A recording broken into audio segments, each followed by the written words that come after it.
పరిశుద్ధులు ప్రియులైన దేవుని పిల్లలందరికీ యేసుక్రీస్తు నామములో శుభవందనాలు తెలియజేసుకుంటా ఉన్నాను.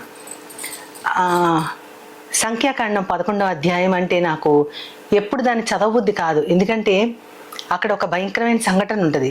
ఆ సంఘటన ఎందుకో నాకు భయము కలిగిస్తుంది. మనుషుల తిండి, వారి యొక్క దురాశ, తిండి పట్ల వారి ఆశ వారిని ఎలాంటి పతనావస్థకి తీసుకొచ్చింది అని ఆలోచిస్తూ ఉంటే నాకు చాలా భయంగా, ఒక్కొక్కసారి చాలా వింతగా, కొన్నిసార్లు చాలా చిరాగ్గా ఉంటుంది. అది చదివినప్పుడల్లా చాలా భయంగా ఉంటుంది. కాబట్టి ఎక్కువసార్లు దాని గురించి ఆలోచించడానికి నేను పెద్దగా ఇష్టపడను. కానీ ఎందుకో ఈరోజు దేవుడు నా హృదయంలో అదే చెప్పమని ప్రేరేపణ పెట్టారు. అది మరి ఎవరికి ఉపయోగపడుతుందో నాకు తెలియదు, కానీ కేవలం ఇది దేవుని ఉపదేశంగా భావించి నేను చెప్తా ఉన్నాను. ఆ 11వ అధ్యాయంలో మనకి ఏం కనపడుద్ది అంటే, మొట్టమొదటి వచనంలోనే జనులు ఆయాసం గురించి సణుగు కొనసాగిరి అని ఉంటుంది.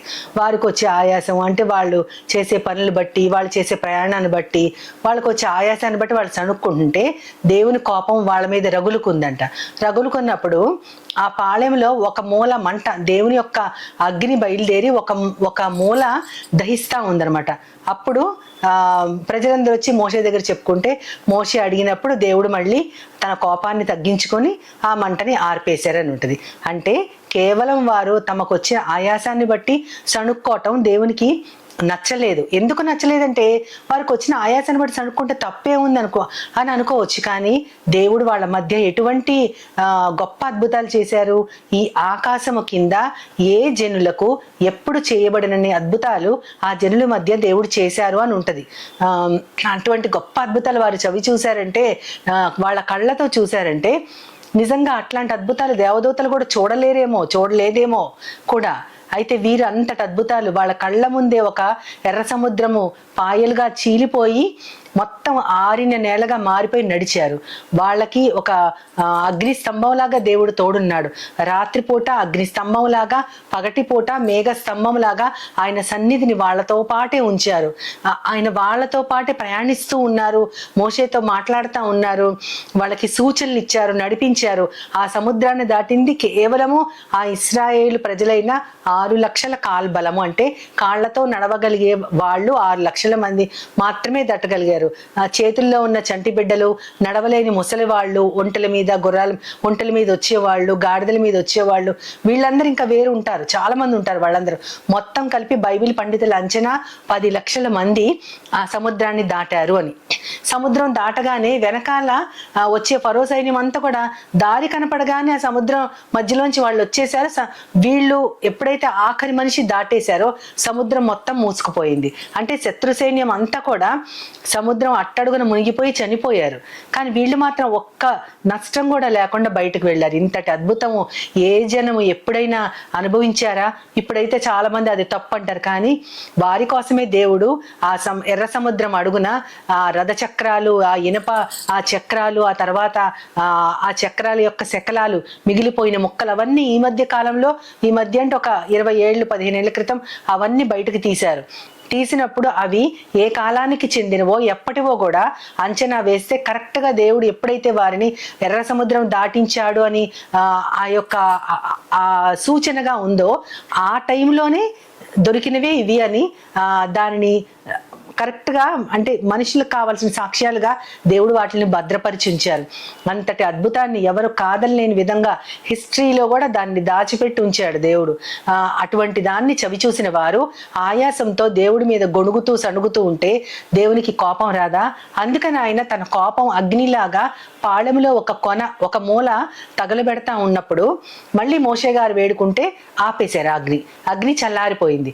అప్పుడు వాళ్ళకి తెలియాలి, దేవుడు తన యొక్క కోపాన్ని మనందరినీ తగలబెట్టకుండా మోషే గారు వేడుకోవటం వల్ల కోపాన్ని అక్కడికి ఆయన ఆపేశారని వాళ్ళు తెలుసుకోవాలి. కానీ మా మరుసటి వాక్యంలో 4వ వచనంలోనే ఉంటుంది, అక్కడ ఉన్న మిశ్రిత జనం, అంటే ఇశ్రాయేలుతో పాటు కలిసినటువంటి వారు కొంతమంది ఉన్నారు, అంటే వాళ్ళతో పాటు సెటిల్ అయిపోయిన వారు కొంతమంది ఉంటారు. ఆ జనంతో పాటు ఇశ్రాయేలీలు కూడా, మేము ఐగుప్తులోంచి వచ్చేసేటప్పుడు, ఐగుప్తులో నివసించినప్పుడు మాకు ఉచితముగా లభించిన అంటే వాళ్ళకి ఫ్రీగా దొరికినాయి ఏంటి, చేపలు, తర్వాత కీరకాయలు, దోసకాయలు, ఇంకేవో రాస్తారు అక్కడ.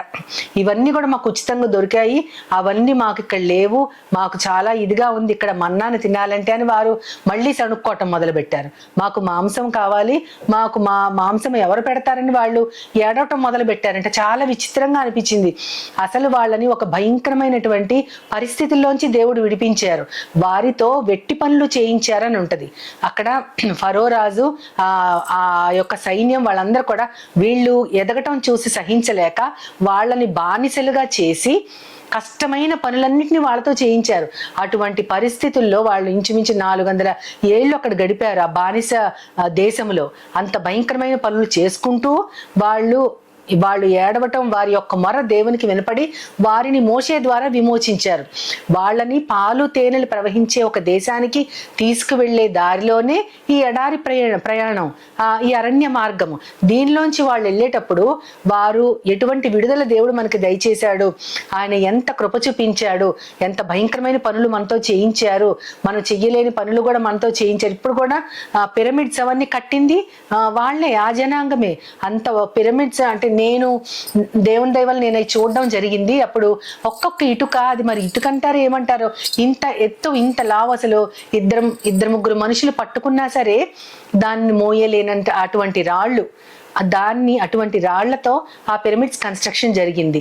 అట్లాంటి భయంకరమైన చాలా పిరమిడ్స్ చాలా ఎత్తు ఉంటాయి, ఎన్నో అడుగుల ఎత్తులో ఉంటాయి, 50-60 అడుగుల ఎత్తులు. అన్ని అడుగుల ఎత్తుకు కూడా వాళ్ళే మోసుకెళ్ళి దాన్ని కన్స్ట్రక్ట్ చేశారు. ఎంత భయంకరమైన శ్రమ పడ్డారు. ఆ శ్రమలోంచి దేవుడు మమ్మల్ని విడుదల చేశాడని వారు ఏమాత్రం ఆలోచించకుండా కేవలము మాంసం మాకు లేదు, ఇక్కడ మన్నాను మేము తినలేకపోతున్నాం, ఎందుకంటే వాళ్ళు 40 సంవత్సరాలు మన్నాను తిన్నారు, అక్కడ వండుకోవడానికి వాటికి ఏం లేదు, అక్కడ ఏమి గ్రోవో వెజిటబుల్స్ ఏం దొరకవు. కాబట్టి దేవుడు అరణ్య మార్గంలో, ఆ ఎడారి మార్గంలో ఆకాశం నుంచి దేవదూతల ఆహారము లేదా ఆకాశ ధాన్యం అని బైబిల్లో దానికి పేరు పెట్టారు, అటువంటి దానిని వారి కోసం కురిపించారు. ముందు మంచు కురిసింది, మంచు మీద మన్నా కురిసింది, అంటే ప్రిజర్వేషన్ అనమాట. ఇప్పుడు మనము దాచుకుని కొన్ని ఫ్రిడ్జ్లో దాచుకుని తింటాం, ఎందుకంటే ఫ్రిడ్జ్లో పెట్టిన వాటికి న్యూట్రిషనల్ వాల్యూ ఉండకపోయినా సరే దానిని ఎవరికి ఇవ్వటానికి మనసొప్పక మనమే దాచుకుని వాటిని తింటూ ఉంటాం. ఆ చల్లదనము ప్రిజర్వేషన్ అనమాట. ఇప్పుడు మంచు పడిన తర్వాత దాని మీద మన్నా పడేది, అప్పుడు వాళ్ళు తీసుకుని దాన్ని రొట్టెలుగా కాల్చుకుని వాటిని విసురుకుని దానిని మంచిగా తయారు చేసుకుని తినేవారు. అటువంటి మన్నాను ఆహారంగా పొంది వాళ్ళకి ఆ మన్నా ఇప్పుడు రుచించట్లేదంట, వాళ్ళకి మాంసం గుర్తొచ్చి ఏడ్చారంట. ఆ మాంసం కోసం ఏడుస్తుంటే అప్పుడు ఇంకా అక్కడి నుంచి చాలా ఉంటుంది డిస్క్రిప్షన్. మోషే గారు వాళ్ళ మాంసం కోసం ఏడుస్తున్నారు, ప్రతి వాళ్ళు కూడా గుడారం ముందు కూర్చుని ఏడుస్తున్నారంట. అంటే మన పెద్దవాళ్ళు చెప్తారు ఇంటి వాకిట్లో ఏడవకూడదు అది ఇదని చెప్తా ఉంటారు. వీళ్ళు ఏం చేశారు, వాళ్ళ గుడారపు ఆ ద్వారం దగ్గర కూర్చుని ప్రతి గుడారంలో 6 లక్షల జనం ఏడిస్తే ఎలా ఉంటది, మామూలుగా ఒకళ్ళిద్దరు ఏడిస్తేనే మనం తట్టుకోలేం, వాళ్ళ బాధ ఏంటో అని బాధపడతాం. అంతమంది ఏడుస్తా ఉంటే మోషేకి బాధేసి, నన్ను ఎందుకు వీళ్ళని తీసుకురమ్మని, నన్ను ఎందుకు నువ్వు బయలుదేరి తీసావు, వీళ్ళందరినీ నేను ఒక్కడిని ఎలా మోయాలి అది ఇదని దేవుడితో కొంత తన బాధ చెప్పుకున్నాక ఆయన అంటారు, నేను వీరి కోసం 5 రోజులు కాదు, 10 రోజులు కాదు, 15 రోజులు కాదు, నేను నెల రోజులు వాళ్ళకి నేను ఈ యొక్క మాంసాన్ని నేను అందిస్తాను.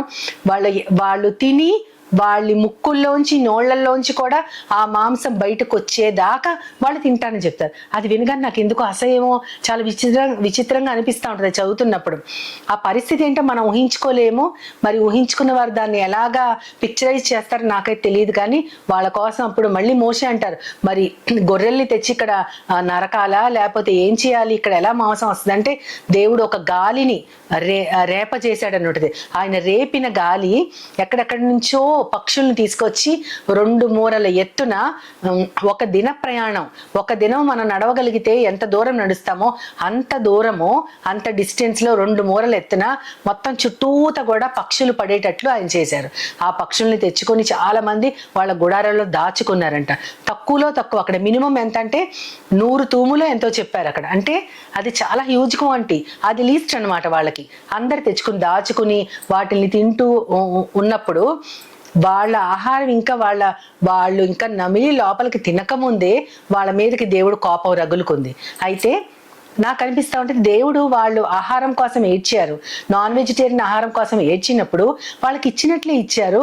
ఆ తర్వాత ఆయన కోపం వాళ్ళ మీద రగులుకొని ఒక తెగులు వాళ్ళ మధ్యలోకి వస్తుంది. ఒక ఏదో సమ్ డిసీజ్, తెగులు అంటే సమ్ కంటేజియస్ వైరస్ బ్యాక్టీరియా ఏదో వచ్చి చాలా మంది చచ్చిపోతారు. వాళ్ళు అక్కడే పాతి పెట్టబడ్డారు. ఎవరైతే మాంసం కోసం భయంకరంగా అంటే క్రేవ్ చేశారో, అది కావాలి కావాలి అని వాళ్ళు దానికోసం అరులు చేశారో, అట్లాంటి వాళ్ళందరూ కూడా అక్కడే చనిపోయారు, అక్కడే పాతి పెట్టబడ్డారు. ఆ ప్రదేశానికి కిబ్రోతు హత్తావా అని పేరు పెట్టారని మనం చదువుకుంటాం. అక్కడ దేవుడు ఇచ్చినట్టే ఇచ్చి వారిని ఎందుకు చంపేశారంటే, అది మళ్ళీ మళ్ళీ నేను చాలాసార్లు చదివినప్పుడు దానిలో నాకు ఒక వాక్యం నన్ను చాలా ఆకర్షించింది. 20వ వచనం అక్కడ ఏమని ఉంటుందంటే, దేవుని యొక్క కోపం రగులుకుంది దేనికి అంటే, వారు ఆయనను నిర్లక్ష్య పెట్టిరి. అంటే దేవుని యొక్క సన్నిధిలో ఆహారం కోసం ఏడ్చి ఆయన యొక్క సన్నిధిని వారు పట్టించుకోలేదు. ఏ సన్నిధి వాళ్ళకి తోడుగా ఉండి సముద్రం మధ్యలోంచి తీసుకొచ్చారో దేవుడు, రాత్రిపూట భయంకరమైన ఎడారిలో ఘోరమైన చలి ఉంటుంది. అలాంటప్పుడు వారికి చలికి ఆగలేకపోతున్నప్పుడు ఆయన అగ్నిస్తంభం లాగా వాళ్ళకి ఆ చలి కాచుకోవడానికి దానికోసం అగ్నిస్తంభం లాగా ఉన్నారు. పగటిపూట ఎడారిలో ఉన్న వేడిని తట్టుకోవడానికి ఆయన మేఘస్తంభం లాగా నీడనిచ్చారు. ఇన్ని విధాలుగా తన సన్నిధిని వారికి అందిస్తా ఉంటే ఆయనని నిర్లక్ష్య పెట్టారంట. ఆ నిర్లక్ష్యానికి కారణమే వారి యొక్క చావు. అంతేకాని ఆ కిబ్రోతు హత్తావా అంటే కింద ఫుట్ నోట్లో దురాశ అని ఉంటుంది. వారు ఆశపట్టం కాదు, దురాశతో ఎంతో మాంసాన్ని లోపల తెచ్చుకుని దాచుకుని దేవా మేము అడిగిన దాన్ని ఈ విధంగా ఇచ్చావా అని స్తుతి చెల్లించడం ఏమీ లేదు. మనకు కావాల్సిన దాన్ని, మనకి ఏ ఆశ అయినా ఉండొచ్చు, దానిని దేవుని పాదాల వద్ద పెట్టుకుని నాకు ఈ విధంగా అనిపించింది, మీరు నాకు దయచేస్తారా అని దేవునిని అడగటము, మనము తగ్గించుకుని ఉంటాం కాదు, వాళ్ళు డిమాండ్ చేయటం కూడా కాదు. దేవునికి ఎదురు తిరిగినట్లు దేవుని సన్నిధిని నిర్లక్ష్య పెట్టి ఏడ్చారు. దేవుని సన్నిధిని పొందటం అనేది మహాభాగ్యం. అది వారి కోసం మోషేని ఏర్పరచుకుని ఆ సన్నిధి వారితోనే అన్ని ఏళ్ళు దేవుడు నడిచాడు. అయినా వారు ఆ సన్నిధిని నిర్లక్ష్య పెట్టారు కాబట్టి వారందరూ కూడా ఒక తెగులు చేత చంపబడ్డారు, అక్కడే పాతి పెట్టబడ్డారు. ఇప్పుడు కూడా మన జీవితాలకి ఇది అన్వయించుకుంటే, దురాశ అనేది మన పెద్దవారు అంటే మన దేశానికి చెందిన సామెత, దురాశ దుఃఖానికి చేటది కరెక్ట్ అనమాట. ఆ దురాశలు అటువంటి మనకుంటే మనము కూడా దేవుని యొక్క ఉగ్రతకి గురయ్యి మనం కూడా చనిపోవడం ఒక్కటే ప్రమాదం కాదు. దేవునిని ఎప్పటికీ చేరుకోలేము, ఎప్పటికీ నరకాగ్నిలో మనము నిత్య నరకాగ్నికి లోన్ అవుతాం. అది ఇంకా ఘోరమైన పరిస్థితి.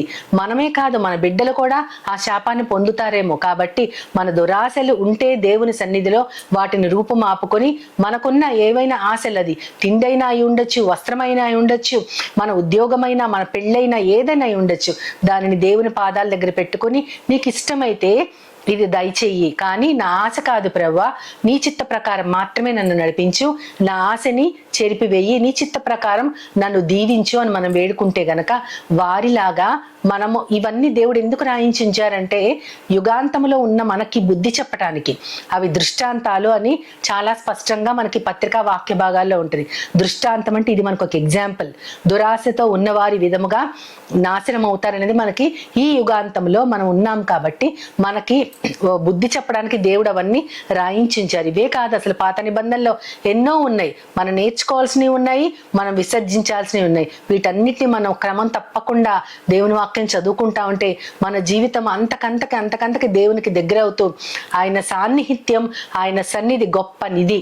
అటువంటి నిధిని మనమందరం పొంది భాగ్యవంతులుగా ఉండాలని దేవునిని ప్రార్థిస్తూ ఆయన సహాయాన్ని వేడుకుందాం. ప్రేమ నమ్మకం గల నా ప్రియ పరలోకపు తండ్రి, నువ్వు నీ జనాంగంగా పిలుచుకున్న బిడ్డలు ప్రవ్వా, నీ సన్నిధిని అనుభవిస్తూనే దురాశ కొద్దీ వారు కోరుకున్నటువంటి ఆహారాన్ని పొందగానే ప్రవ్వా దానిని పూర్తిగా ఆస్వాదించకుండానే వారు చంపబడ్డారు. నీ యొక్క ఉగ్రతకి వారు గురయ్యారు ప్రభా. అటువంటి దురాశను మేము కలిగి ఉండకుండా కాపాడండి తండ్రి. లోకములో ఉన్నటువంటి దురాశల చేత మేము ఈడ్చబడకూడదు ప్రభా, అది పాపానికి మరణానికి దారి తీస్తుంది తండ్రి. నాయన అటువంటి విధానానికి మేము లోబడకుండా మాకున్న సమస్త ఆశలు కానీ ఏవని నీ పాదాల వద్ద పెట్టి నీకు ఇష్టమైతే దానిని నెరవేర్చమని మేము కోరుకోవాలి ప్రభా. ఆ విధంగా నీ ఉగ్రతకి లోనవ్వకుండా నీ సన్నిధిని మేము అనుభవించుతూ నిన్ను నిర్లక్ష్య పెట్టకుండా ఉండగలిగే వారంగా నన్ను మమ్మల్ని అందరినీ చేతులకు అప్పగించుకుంటూ నీ ప్రియ కుమారుడు నా ప్రియ ప్రభువైన యేసుక్రీస్తు వారి ద్వారా కోరి ప్రార్థిస్తున్నాను పరమ తండ్రి. ఆమేన్, ఆమేన్, ఆమేన్. వందనాలు. As Jesus now, He's always near.